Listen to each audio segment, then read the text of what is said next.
nossa. 1 Coríntios, capítulo 16, apenas 2 versos hoje, versos 13 e 14.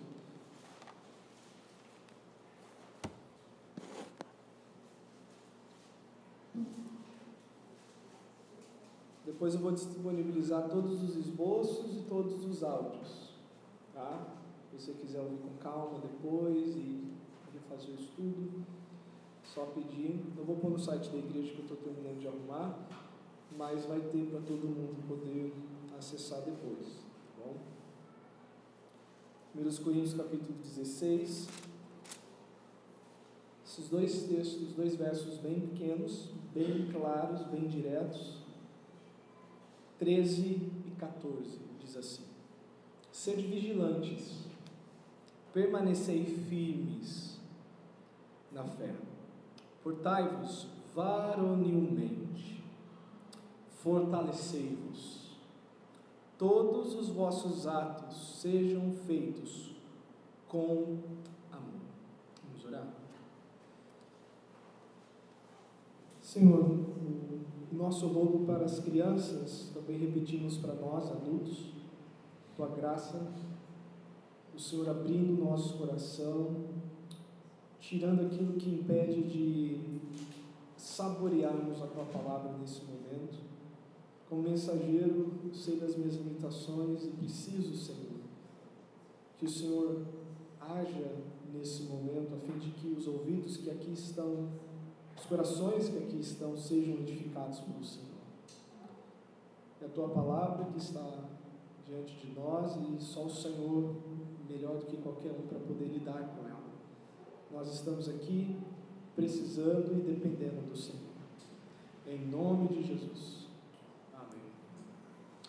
Em algum momento da sua vida, nós temos bastante mães aqui, bastante filhos juntos, né? E você também talvez já tenha ouvido que quando você estava para sair de casa e você se despede do seu pai e da sua mãe, talvez você tenha ouvido essa pergunta. Eu vou usar a linguagem do Rio, tá? Não vou usar a linguagem lá da minha terra, não. Tá levando chapéu? Não é chapéu que vocês usam aqui para sombrinha, guarda-chuva e tal. Tá levando chapéu? Pegou dinheiro? Ou você está saindo, né? A mãe e o pai olham, tá levando casaco? Ou você pegou teu telefone? Talvez as mães já devem ter dito isso, os pais já devem ter dito isso para os filhos, ou nós que estamos aqui filhos, em algum ponto já ouvimos isso dos nossos pais. Estamos para sair, eles estão preocupados com alguma coisa, eles fazem aquela lista, aquele checklist, né? Olha, tá levando isso. Na época da escola era lancheira. Abria a lancheira, tem maçã, tem suco, tem leite, tem pãozinho, tem alguma coisa, aquela preocupação. Creio que a lista não para aí. Tem alguma coisa mais que poderia ser dito. Isso é dito pelos pais e pelos aqueles que se preocupam conosco, não pelo desejo de controlar sempre a vida dos filhos, mas é a atitude de alguém mais experiente e conhecedor do que é necessário para que não somente você não experimente nenhum contratempo na rua, mas principalmente que você pudesse ter um retorno seguro e a certeza de um reencontro novamente. Ou seja, quando você estava saindo, os seus pais se preocupavam, está levando tal coisa, não era só que eles estavam preocupados que lá na rua você não tivesse problema, eles entendiam que isso seria o mínimo para que você pudesse voltar em segurança para casa. Um guarda-chuva, um casaquinho, um dinheiro, né, um telefone para se comunicar, isso era o básico que eles entendiam, que nós entendemos até hoje, que falavam, bom, se ele sair, tiver algum problema, essas coisas aí vão ajudar e vão facilitar o meio de campo. Essas e outras perguntas chamam a atenção para o que é essencial, o básico para a vida fora de casa. Isso ilustra um pouco o que Paulo quis ao ordenar estas coisas à igreja de Corinto. Paulo ele chega para a igreja e ele dá várias ordens, ele diz aqui são ordens, são imperativos, sejam vigilantes, permaneçam firmes na fé, portai-vos varonilmente, fortalecei-vos, e ainda ele adiciona, né, ou ele põe a cereja do bolo aqui, todos os vossos atos sejam feitos com amor. Que o essencial o ponto de partida, o básico para que eles pudessem passar com segurança por aquela geração, falando da igreja de Corinto, especialmente em face dos problemas demonstrados pela igreja, seria praticando o que o apóstolo Paulo ordenou aqui. Imagina, Paulo está terminando a carta, ele não estava lá, mas ele observa tudo que foi necessário escrever, então ele resume, olha, eu acho que permaneçam nessas coisas e vocês vão chegar até o fim. Observem estas virtudes, se debrucem em cima destas ordenanças e vocês vão conseguir passar por todo esse turbilhão que vocês estão experimentando agora. No final da carta, diante do que foi tratado, Paulo, ele concluiu que a igreja deveria permanecer na prática destas virtudes. E o tema da nossa mensagem hoje é esse, o essencial da vida cristã, o essencial para a vida cristã. E por essencial eu não digo que é o único que deve ser observado, mas tome da ideia o básico, o princípio, o ponto de partida para uma vida cristã satisfatória, dentro daquilo que Paulo mostra aqui. A ideia da passagem é a seguinte: uma vida cristã relevante só é possível através de certas virtudes que façam a diferença em nosso redor. Uma vida cristã relevante só é possível através de certas virtudes que façam a diferença em nosso redor. E hoje o caso é um pouco atípico, porque o sermão só tem um ponto. Hoje não vai ser um sermão batista de 3 pontos. Hoje a ideia, nós só vamos trabalhar em cima de uma ideia, e cada recomendação dessa vai compor a ideia que nós precisamos trabalhar. E o verso 14 é a conclusão do sermão. É essencial para a vida cristã o quê? Uma atitude que nos edifique e ao mesmo tempo nos habilite para o serviço cristão. Se você estiver pensando, hoje de manhã nós falamos, por exemplo, sobre a necessidade de alvos espirituais para a família. O perigo de não se ter alvo espiritual, de não se ter nenhum alvo e você ser uma presa fácil, ser uma pessoa descuidada, e também o perigo de estabelecer alvos errados para a vida e não investir a vida naquilo que vale a pena, que é Deus.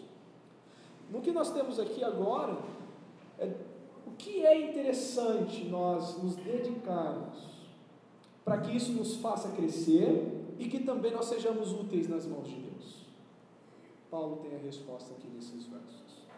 É essencial uma atitude que nos edifique e ao mesmo tempo nos habilite para o serviço cristão. Verso 13: sede vigilantes, permanecei firmes na fé, portai-vos varonilmente, ou comporte-se como homens, não sei como está a sua tradução nesse ponto, e fortalecei-vos. Então nós temos aqui quatro partes que compõem essa necessidade. Primeiro, para que você tenha uma vida cristã relevante, um essencial dessa vida cristã, para que você cresça e também possa ser usado por Deus, é necessário uma atitude de constante vigilância.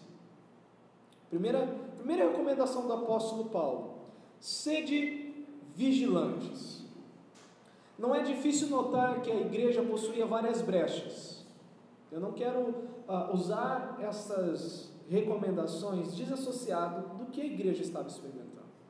Paulo chega no final da carta, diante de tudo que ele observou de problema na igreja, o natural de se recomendar o que, olha, preste atenção, abra o olho, vocês estão correndo perigo, vocês estão com muitas brechas, vigiem. Não é difícil notar que a igreja possuía várias brechas e que Satanás poderia causar a sua ruína facilmente.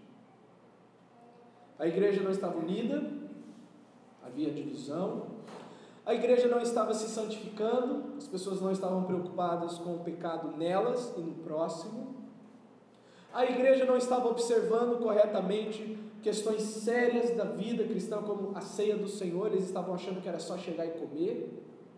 A igreja não estava sustentando doutrinas fundamentais, por exemplo, a ressurreição dos mortos, eles estavam em dúvida, e outros até abraçando um pensamento diferente. A igreja tinha tudo para subir.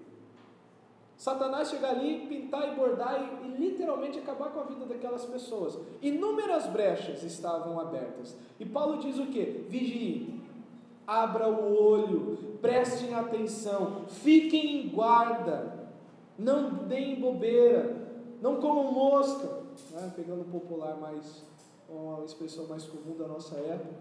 Paulo estava preocupado com que a falta de atenção da igreja resultasse na ruína deles. Então, uma vida cristã relevante, algo que nos faça crescer, que nos faça ser úteis na mão de Deus, começa com isso de básico, de essencial. Nós precisamos ter os olhos bem abertos. Você conhece as brechas que compõem a sua vida. Você sabe quais são os buraquinhos por onde Satanás poderia transformar num buraco da camada de ozônio, né? Um arrombo. E nós precisamos ficar alertas para isso, nós precisamos abrir os olhos para isso. É essencial atentarmos para esta verdade, que estamos em guerra, que o inimigo procura avançar através de nossas fraquezas e que isso pode ser a nossa ruína. Poderíamos perguntar para Ananias e Safira, se tivéssemos essa oportunidade, qual seria a fraqueza deles, para que Satanás enchesse o coração deles, ao ponto deles mentirem diante dos apóstolos e disseram: olha, nós vendemos o terreno lá por 10 mil reais, quando na verdade eles teriam vendido por 100 mil. O que encheu? O que Satanás viu no coração? O que Satanás observou na vida daquele casal? Que, olha, ali está a brecha, que eu posso entrar e encher o coração deles. Paulo completa em outra epístola que a vigilância é possível somente através de oração. Efésios 6, nós lemos no início do culto: vigiai com isso com toda oração. Em Mateus 26, 41, o Senhor Jesus diz assim: vigiai e orai para que não entreis em tentação, porque o espírito na verdade está pronto, mas a carne é fraca.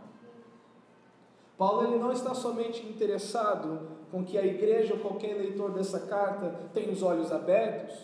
O que Paulo tem interesse é o seguinte: tenha uma vida consistente de comunhão com Deus. É isso que vai te deixar alerta. É isso que vai te deixar alerta. Então fica essa primeira recomendação. O essencial da vida cristã, aquilo que nós devemos levar para viver de maneira consistente lá fora, é isso: olhos bem abertos, cuidado com as nossas fraquezas, vigilância constante, porque Satanás anda em derredor como leão, buscando quem possa devorar. Qual é a outra recomendação do apóstolo? Qual é a outra ordenança que o apóstolo Paulo diz aqui? Além de nós termos a observância de vigiarmos constantemente, Paulo lhe adiciona o seguinte: é necessário perseverar na fé. Talvez você seja uma pessoa muito esperta, muito cuidadosa, muito introspectiva. Percebe com facilidade aonde Satanás poderia trabalhar, mas ao mesmo tempo muito vagaroso e displicente com as verdades cristãs. O que isso significa? Além da igreja ter estas brechas onde Satanás poderia trabalhar, que é na inimizade, que é na disparidade, na briga de um com o outro, né? A Bíblia diz que, por exemplo, não se põe o sol sobre a vossa ira e nem deis lugar ao diabo, em Efésios 4. Então Satanás ele pode trabalhar onde há ira, onde há animosidade, onde há briga. Ali ele tem um terreno fértil. Um outro lugar onde nós podemos ser atacados são nas nossas convicções, aquilo que pode nos dar certeza, segurança, né? Robustez. Ele diz: além de ser vigilantes, permaneceis firmes na fé. Além de constante vigilância, devemos nos apegar mais ainda às verdades que nos foram entregues. Se vocês voltarem uma página, talvez aí na sua Bíblia, capítulo 15, o verso 1 diz assim, 1 e 2: Irmãos, venho lembrar-vos do evangelho que vos anunciei, o qual recebestes e no qual ainda perseverais. Por ele também sois salvos, se retiverdes a palavra tal como vô-la preguei, a menos que tenhais crido em vão. Não basta você ser uma pessoa alerta, mas você precisa ter princípios. Você precisa ter um norte, você precisa ter um ponto de partida. Paulo diz o que para esta igreja que estava abraçando inúmeros pensamentos errôneos? Se atenham aos pontos fundamentais da fé, não abra mão deles, não se departe deles, não deem as costas para o conjunto de verdades que vocês receberam. Fé aqui não é aquela subjetividade de, olha, eu confio e eu acredito. Fé aqui é o que eu creio. Se você fosse requerido de você hoje, olha, escreva em uma folha tudo o que você crê sobre Deus. Seria útil para alguém começar a caminhar na fé? Se fosse requerido de você, olha, escreva aqui tudo que você entende que é importante para a crença ou para uma vida cristã saudável. E se nós entregássemos para alguém que não tem uma Bíblia em algum lugar, mas você escrevesse os versículos, seria o suficiente para essa pessoa desenvolver pelo menos o mínimo de um cristianismo saudável? Isso responde, a sua resposta internamente demonstra se você está perseverando na fé, se você está ficando, conforme Paulo diz aqui, permanecer firme na fé. A brecha na igreja não era apenas moral, mas doutrinária. O problema não era a falta de unanimidade. Tinha vários grupos, unanimidade não faltava de uma certa forma. Eu sou de Paulo, eu sou de Apolo, eu sou de Cristo. Eles eram bem articulados. O problema não era a falta de unanimidade, mas o conteúdo que estavam abraçando certamente os levariam à ruína também. Com isso nós podemos concluir o seguinte: é essencial para a vida cristã, uma vida cristã relevante, conhecer e permanecer no Evangelho. Não basta você ter um pensamento positivo sobre Deus, ou você ter uma ideia de coisas que Deus gosta que nós observemos. Isso não é suficiente. Hoje de manhã nós falamos sobre a possibilidade dos nossos pontos cegos na nossa vida, de áreas onde nós não estamos vendo que ali há um perigo e aquele perigo está prestes a nos dominar. É necessário conhecer e permanecer nas verdades do Evangelho. Terceiro, o que Paulo recomenda para a igreja? O que Paulo diz? Olha, estou escrevendo essa carta, estou terminando, e para que todos perdurem até o nosso encontro, lembra, Paulo ele diz antes de chegar nesse texto que ele tem desejo de passar por Corinto e ficar um bom tempo lá. Então, para que o nosso encontro de fato aconteça, permaneça nessas coisas. Não quero que ninguém debande, que ninguém dê as costas, que ninguém se perca. Sejam vigilantes, abram os olhos, apeguem-se às verdades que vocês foram ensinados. E terceiro, portem-se com maturidade, vivam de maneira madura espiritualmente. Paulo diz assim: portai-vos varonilmente. Alguém tem uma outra versão para essa expressão? Todas trazem varonilmente. Sabe o que é literalmente? Apresente-se como homens. Essa é a ideia que Paulo tem aqui, literalmente.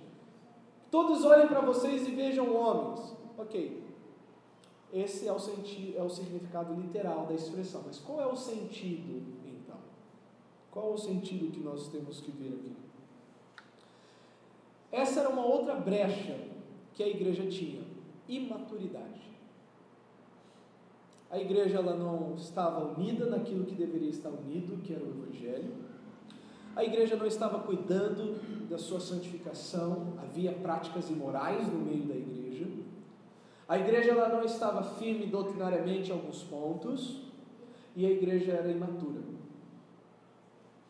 A combinação perfeita para que alguém realmente naufrague na caminhada cristã.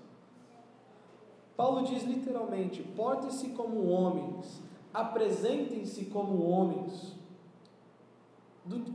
Diante do que temos na carta, não é a preocupação do apóstolo a identidade masculina da igreja, mas a atitude de maturidade que eles deveriam ter. A ideia é que, olha, apresente-se como homens, como pessoas formadas, como gente crescida, que quando as pessoas olharem para você, possam ver algo completo, não ainda informação. Você já tem tempo para isso. Você quer ter uma vida cristã que faça com que você cresça cada vez mais e te torne útil na mão de Deus? Busque maturidade, crescer espiritualmente, aperfeiçoar ou ser aperfeiçoado por Deus nas várias áreas que Ele quer trabalhar na sua vida. Por último, o que Paulo diz aqui? É necessário ser forte. Olhos abertos, pensamento correto, doutrina, uma doutrina e um pensamento correto que leve você a crescer, a amadurecer, e é necessário força, poder. A vida cristã é vivida por pessoas fracas, não é vivida por pessoas fortes. Geralmente, conforme nós vamos crescendo ou amadurecendo, um dos perigos que ronda isso, e que a carne pode fazer com que pensemos e nos enganar, é achar que quanto mais você sabe, mais forte você é. Quanto mais de qualquer coisa espiritual que você possa demonstrar ou apresentar, que isso é a sua força. Não. A vida cristã é vivida por pessoas fracas que precisam de fortalecimento. A igreja estava repleta de brechas e não possuíam a força necessária para resistirem firmemente. Eu creio que você já deva ter o desgosto de notar na sua vida não somente as brechas, mas os terrenos baldios, aqueles buracos enormes, onde você vê que ali Satanás pode pintar e bordar, e ainda você tem a tristeza de constatar que você não tem força nenhuma para fazer algo ali. Você não tem poder nenhum para se posicionar e vigiar naquela situação. Lidar com o pecado, lidar com a nossa carne, lidar com Satanás e o mundo é algo que vai além das nossas forças. É algo que vai além das nossas forças. Eu não posso chegar e pôr as mãos sobre você e orar, e neste momento você receber força. Não há óleo, não há ninguém debaixo do sol que possa te dar força. Só Deus. Só Deus. Não é difícil nós reconhecermos a nossa necessidade de força, de vermos onde nós estamos fracos. Não é difícil reconhecermos isso. Reconhecer difícil é ir até Deus e buscar forças para enfrentar todas essas coisas. É clamar a Deus: Senhor, olha, eu estou aqui e preciso de ser revestido por Ti. Toma-me, fortaleça-me, coloque-me de pé nessa situação, porque eu de mim mesmo não consigo. Qual é a conclusão do apóstolo Paulo? Estas virtudes são todas dignas. Essas virtudes que nós lemos no verso 13 são coisas que não há para... Ninguém pode chegar e dizer: olha, isso daqui não é importante. Mas tem um risco. Você pode buscar todas estas coisas e ainda assim ter uma vida inútil. Você pode ser uma pessoa vigilante. Você pode ter um pensamento doutrinário correto. Você pode apresentar maturidade. E você pode demonstrar força. E ainda assim ser inútil, porque todas estas coisas não são motivadas por amor. Paulo aqui, ele resume o capítulo 13 nessa expressão: e todos os vossos atos sejam feitos com amor. A conclusão do apóstolo Paulo é essa. Eu não tenho uma conclusão diferente para vocês. Tudo isso é inútil se não for motivado pelo amor que Deus tem por nós. Por que eu tenho que vigiar? Porque Deus me ama. Porque Deus te ama. Por que eu tenho que ter um pensamento doutrinário correto? Porque Deus te ama. Por que eu tenho que me portar como uma pessoa madura? Porque Deus me ama. E por que eu tenho que ser fortalecido? Porque Deus me ama. Se estas coisas não forem motivadas pelo amor que Deus tem por você, você ainda vai buscá-las pela motivação errada e vai vivê-las pela motivação errada. Tudo isso é inútil se não for motivado pelo amor que Deus tem por nós. Uma outra questão que nós podemos concluir é a seguinte: tudo isso é inútil se não redundar em amor ao próximo. Você pode ser alguém vigilante, conhecedor, maduro, poderoso e pisar no teu irmão e machucar o teu próximo, ao invés de edificá-lo. O essencial da vida cristã, e voltando à ilustração do início, o essencial da vida cristã é isso, que vivamos em amor a Deus e ao próximo. Esse é o essencial da vida cristã.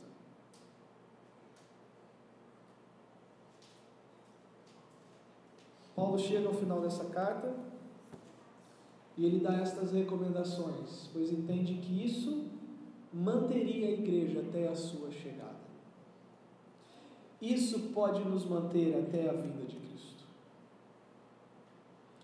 Uma vida cristã que realmente faça a diferença, onde quer que estejamos.